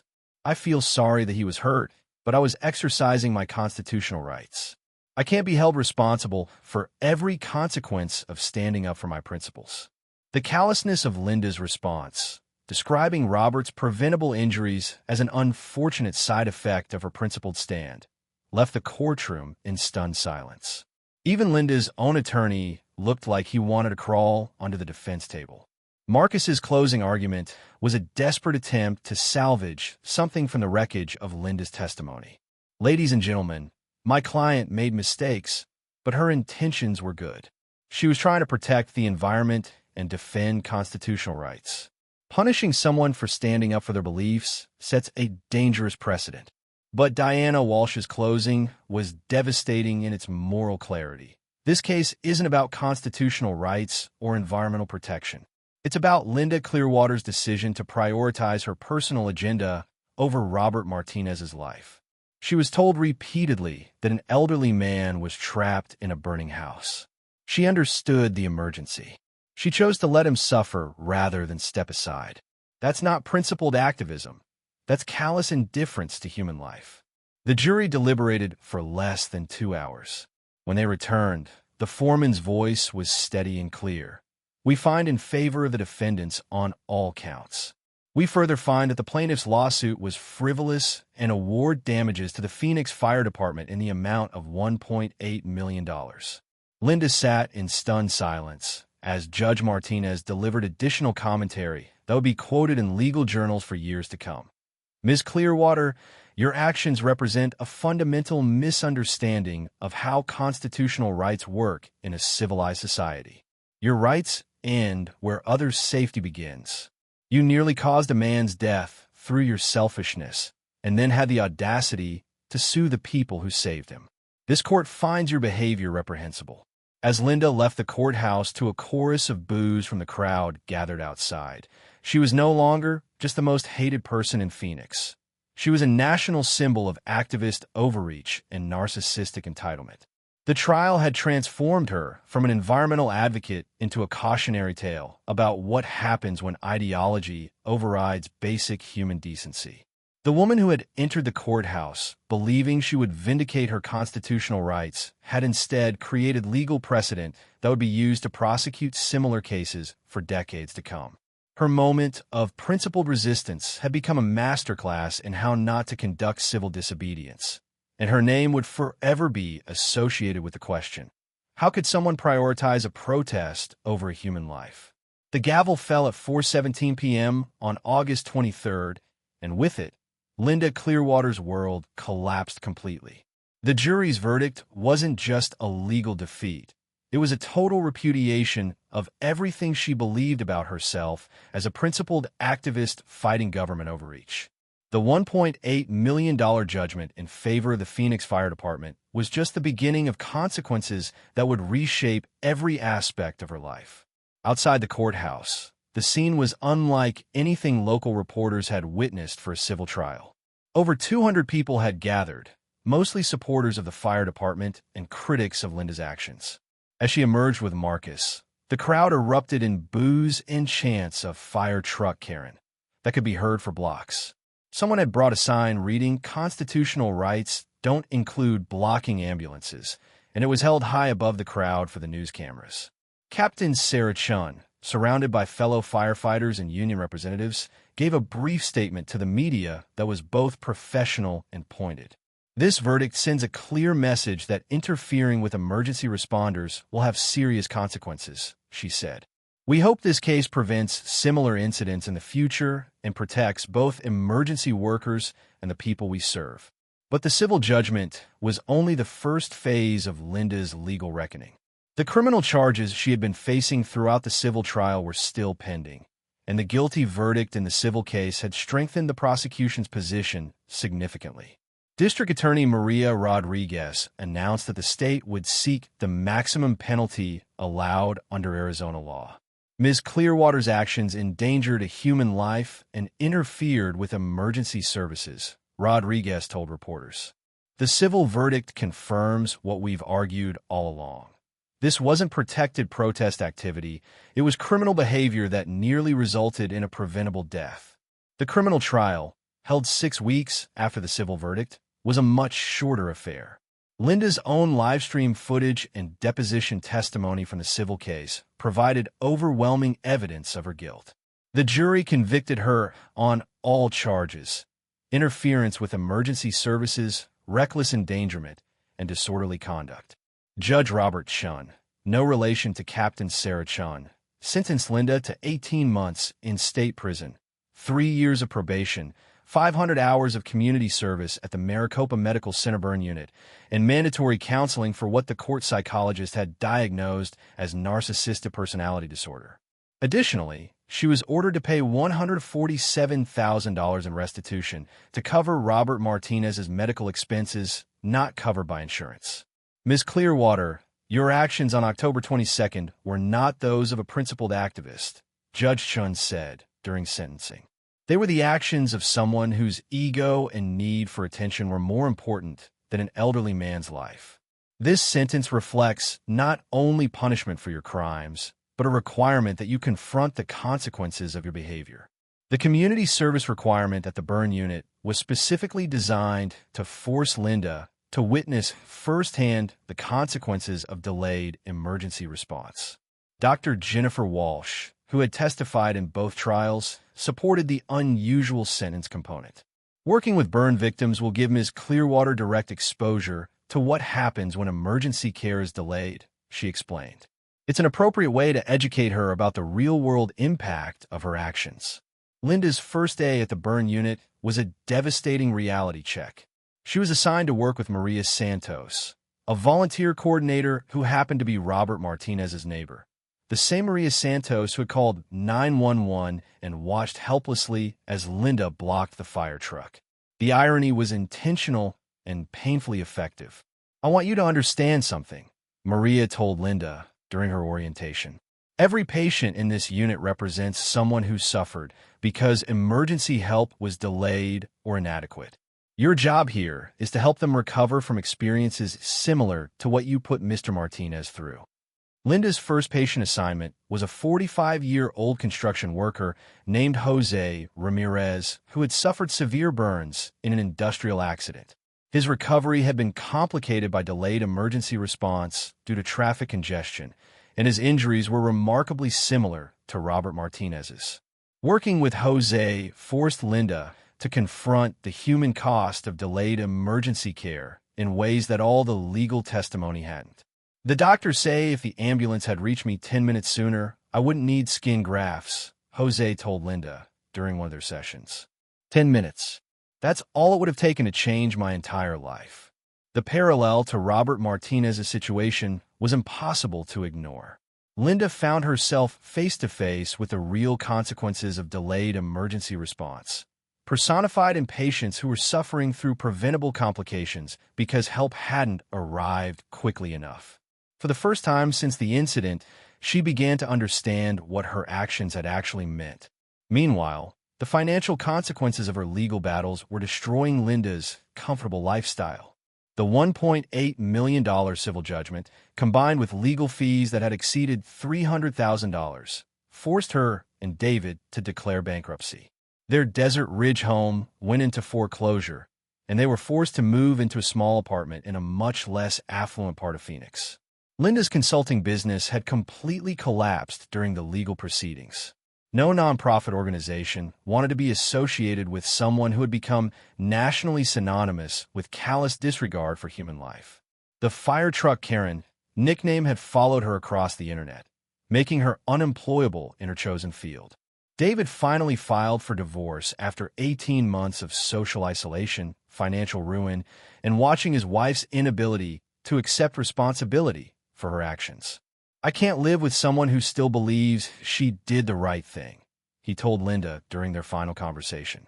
"You nearly got a man killed and then sued the people who saved him. I don't know who you are anymore." The HOA lawsuit against Linda was the final blow to her financial stability. The Desert Ridge Homeowners Association had filed suit seeking damages for the negative publicity and property value impacts caused by her notoriety.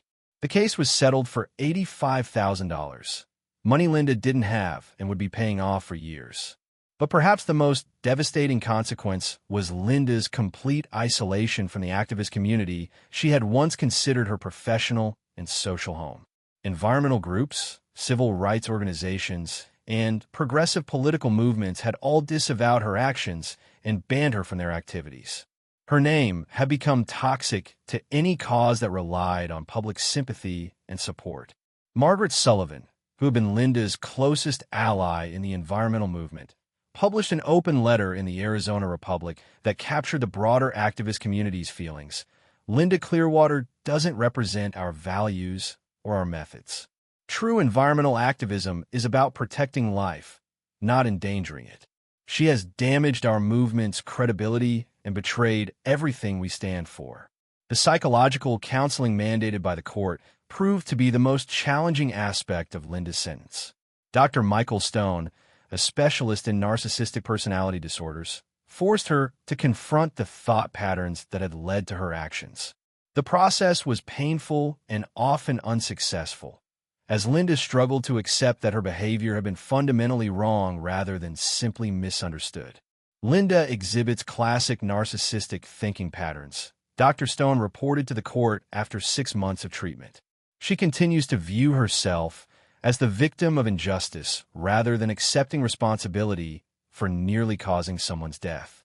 Progress has been minimal, and she remains resistant to acknowledging the harm her actions caused. The breakthrough, when it finally came, happened during Linda's 8th month of community service at the burn unit. She was working with a 7-year-old girl named Sophia who had been injured in a house fire similar to Robert Martinez's situation.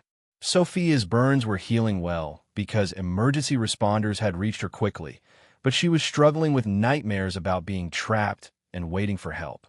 "Miss Linda," Sophia asked during one of their sessions, "why didn't the firefighters come faster for the old man you stopped?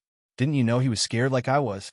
The innocent question from a child who had experienced similar trauma finally broke through Linda's psychological defenses. For the first time since the incident, she truly understood what Robert Martinez had experienced during those 11 minutes when he was trapped in his burning house, listening to sirens that stopped before reaching him. Linda broke down, crying in the hospital hallway, finally comprehending the full magnitude of what her actions had meant. The old man Sophia referenced wasn't an abstract political opponent or a convenient excuse for government overreach. He was a human being who had suffered because of her choices. Her letter of apology to Robert Martinez, written after this revelation, was the first genuine expression of remorse she had shown since the incident. "I cannot undo the harm I caused you, and I will spend the rest of my life trying to make amends for my actions," she wrote. "I was wrong to prioritize my protest over your safety, and I am deeply sorry for the pain and suffering I caused." Robert Martinez, who had recovered physically but still dealt with respiratory issues from his smoke exposure, eventually agreed to meet with Linda as part of a victim offender mediation program. Their conversation, facilitated by a trained counselor, lasted 3 hours and was transformative for both participants. "I don't hate you," Robert told Linda during their meeting, "but I need you to understand that I almost died because you wouldn't let people help me. That's something I'll live with for the rest of my life, and you need to live with it too." Linda's response was the first time she had taken full responsibility without qualification or excuse. "Mr. Martinez, I was wrong. There's no justification for what I did, and I'm profoundly sorry for the harm I caused you and your family." As Linda served out the remainder of her sentence, she began to understand that her actions had consequences far beyond her own legal troubles. The case had become a landmark precedent used to prosecute similar interference with emergency services across the country. Her name was cited in law enforcement training manuals and emergency response protocols as an example of civilian interference that endangered lives. The irony wasn't lost on her that the woman who had sought to make history as a principled activist had instead become a cautionary tale about the dangers of prioritizing ideology over human decency. Her moment of constitutional resistance had transformed her into a symbol of everything wrong with activist overreach and narcissistic intent. Believed her causes justified any level of disruption. The woman addressing these teenagers was someone who had learned the hardest possible lesson about the difference between principled resistance and dangerous selfishness. "My name is Linda Clearwater," she began, her voice steady but humble. 3 years ago, I made the worst decision of my life. I blocked a fire truck from reaching an elderly man trapped in his burning house because I thought my environmental protest was more important than his emergency. Today, I'm here to make sure none of you ever make the same mistake I did. The transformation hadn't been easy or quick. After completing her prison sentence and community service at the burn unit, Linda had spent months in therapy working to understand how her activism had devolved into narcissistic grandstanding. Dr. Michael Stone had helped her recognize that her need for validation and attention had gradually overshadowed any genuine concern for the causes she claimed to support. "You convince yourself that being right was more important than being decent," Dr. Stone had told her during one of their sessions. "Your identity became so tied to being a principled activist that you couldn't admit when your principles were leading you to harm innocent people." The breakthrough in Linda's psychological recovery had come through her work with Sophia, the 7-year-old burn victim whose simple question had shattered her defensive rationalizations. Working with children who had suffered from delayed emergency care forced Linda to confront the human cost of her actions in ways that all the legal proceedings hadn't. "Children don't lie about their experiences," Linda explained to the high school students. "When 7-year-old Sophia asked me why I stopped the firefighters from helping the scared old man, I couldn't hide behind constitutional arguments or political theories. She made me face the truth. I had prioritized my ego over someone else's life." Linda's current work focused on emergency preparedness education and protest safety training. She traveled to schools, community organizations, and activist groups across Arizona, sharing her story as a cautionary tale about the importance of maintaining emergency access during demonstrations. Her presentations were always difficult, requiring her to relive her worst decisions, but they were also the most meaningful work she had ever done. "I used to think that real activism required breaking rules and disrupting systems," she continued. "But I learned that true activism is about protecting and improving lives, not endangering them. The moment your protest puts someone else at risk, you stop being an activist and become something else entirely." The students listened with rapt attention as Linda described the timeline of events on October 22nd, using security footage and her own live stream as evidence of how quickly good intentions can become dangerous obsessions. She showed them the medical reports detailing Robert Martinez's injuries and explained how the 11-minute delay had worsened his condition. "Mr. Martinez almost died because I was more concerned with my image as a brave protester than with his safety," Linda admitted. "That's not heroism. That's narcissism. And narcissism, disguised as activism, is one of the most dangerous combinations imaginable." Robert Martinez had become an unlikely ally in Linda's redemption journey. After their initial meeting through the Victim Offender Mediation Program, they had developed a relationship built on mutual understanding of how the incident had changed both their lives. Robert's willingness to forgive Linda, while never minimizing the harm she had caused, had been crucial to her healing process. "Robert could have spent the rest of his life hating me," Linda told the students. "Instead, he chose to work with me to prevent similar incidents. He understood that my genuine remorse and commitment to education were more valuable than continued punishment. That's the kind of grace I'm still trying to earn." Robert himself occasionally joined Linda's presentations, providing the victim's perspective on how protest interference affects real people. His testimony was always powerful and deeply moving, particularly when he described the terror of being trapped in his burning house while listening to sirens that stopped just short of reaching him.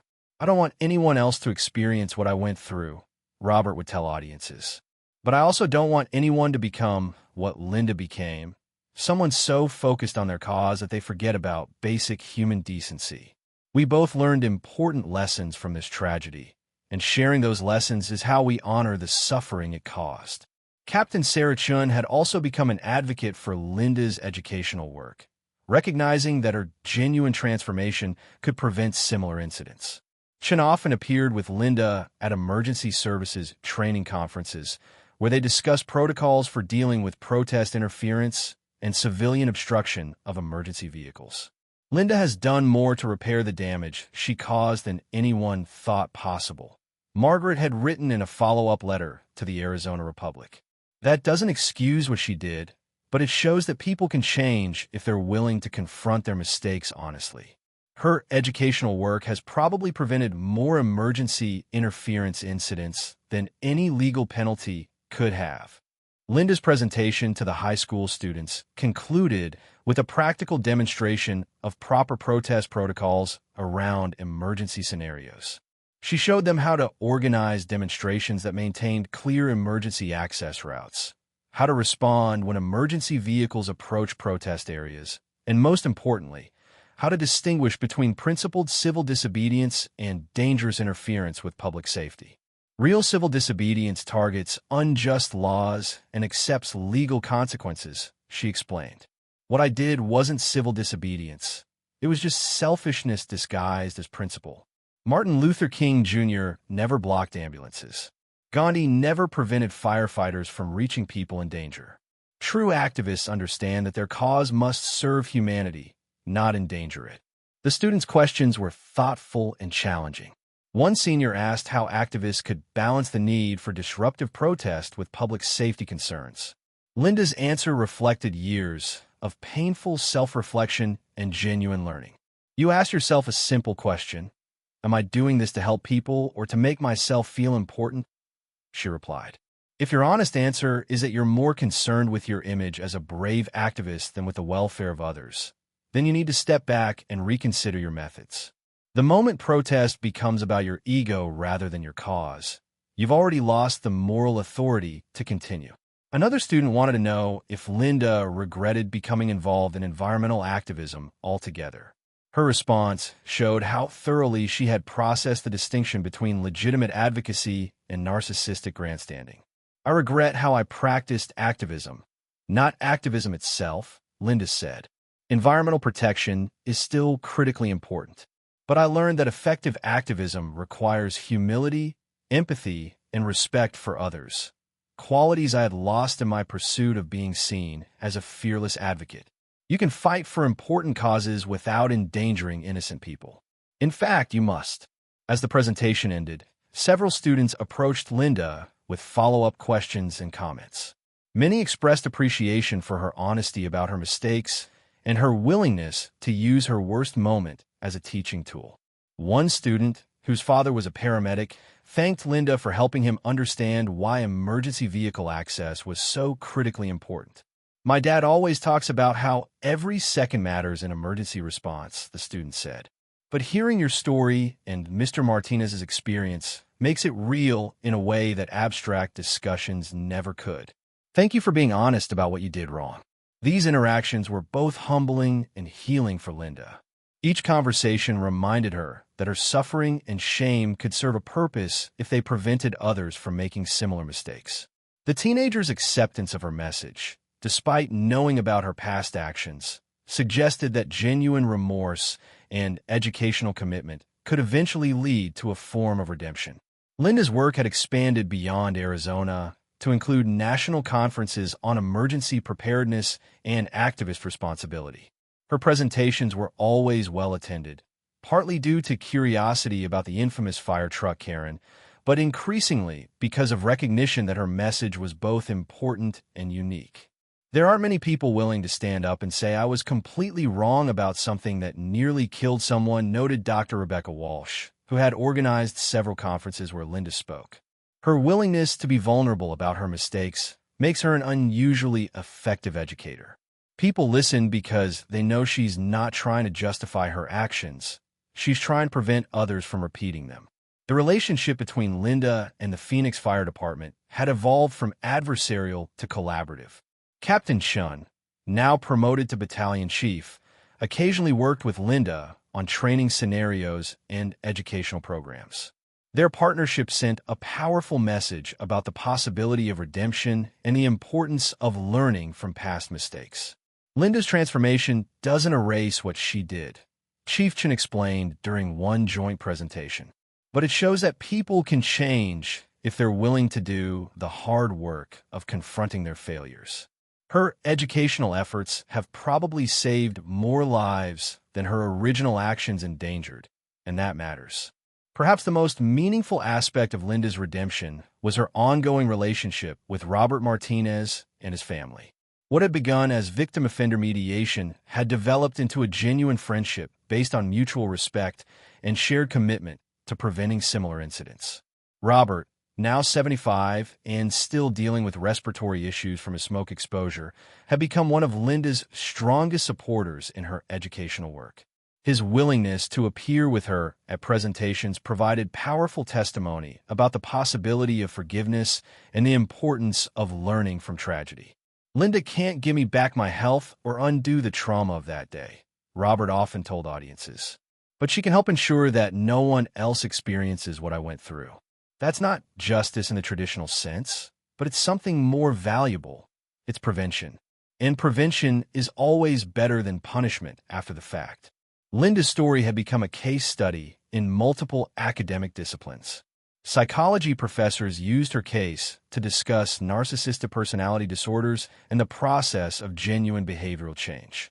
Criminal justice instructors analyzed her prosecution and sentence as an example of restorative justice principles.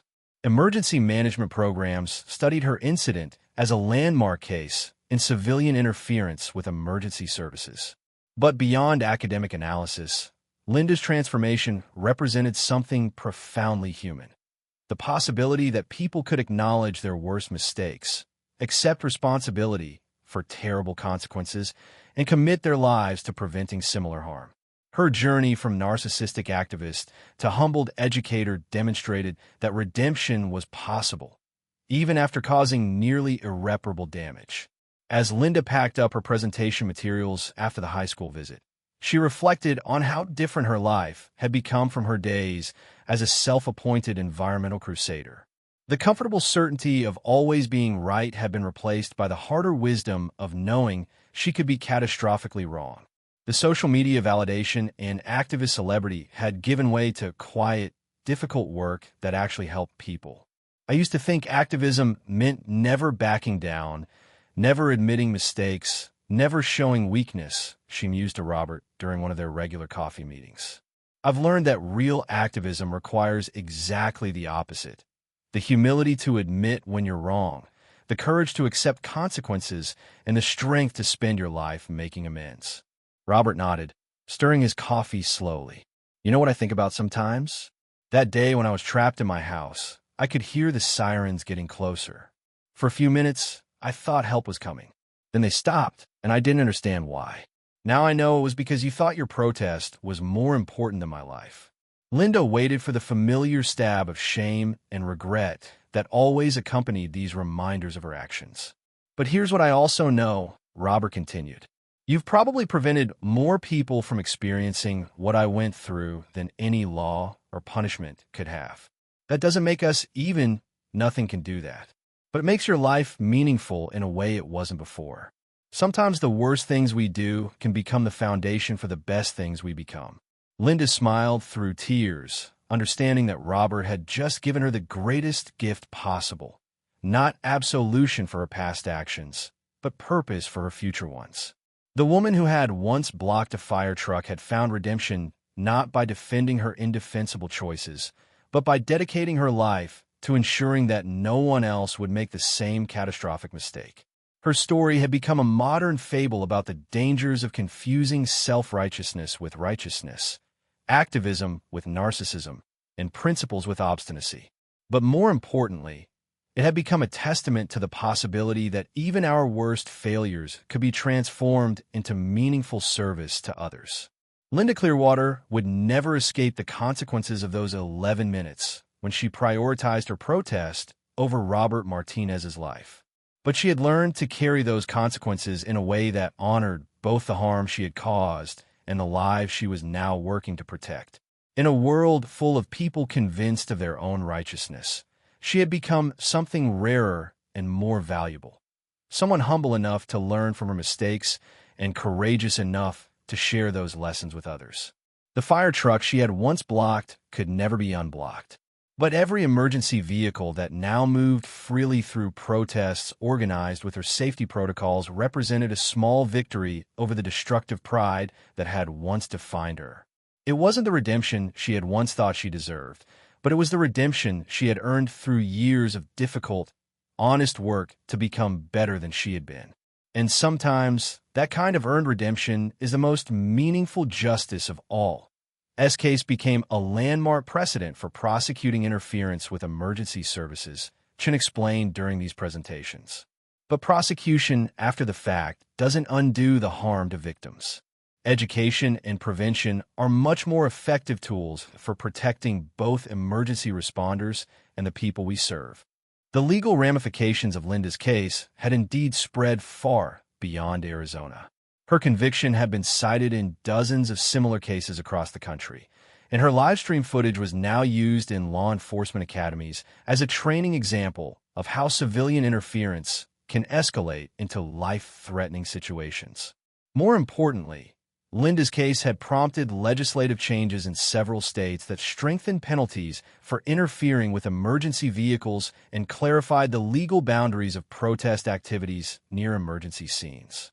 The Clearwater protocols, adopted by many emergency services departments, included specific procedures for dealing with protest interference and rapid legal intervention to clear blocked emergency routes. Linda's financial recovery had been slow and painful. The bankruptcy and legal judgments had destroyed her comfortable lifestyle, but her new work in emergency preparedness consulting provided enough income for basic needs. She lived simply now, viewing her reduced circumstances as part of the price she needed to pay for her actions. "I lost my house, my marriage, my career, and my social standing," she told the high school students. "But I gained something more valuable, the understanding that being right about environmental issues doesn't justify being wrong about human decency. I'd rather be poor and honest than wealthy and callous." Her relationship with the environmental movement remained complicated. While most organizations continued to distance themselves from her actions, some had begun inviting her to speak about responsible activism and the importance of maintaining public safety during demonstrations. Her message resonated particularly well with younger activists who appreciated her honesty about how ideological fervor could lead to harmful decisions. "Protecting the environment is still important to me," Linda explained. "But I've learned that environmental activism must include protecting human life as part of the environment we're trying to preserve. The moment your cause becomes more important than people's safety, you've lost sight of why environmental protection matters in the first place." The Desert Ridge community where Linda had once lived remained largely unforgiving, but there had been small signs of acceptance as her genuine transformation became apparent. Margaret Sullivan, her former protest partner, had eventually acknowledged Linda's efforts at redemption while maintaining that forgiveness didn't erase the harm that had been caused.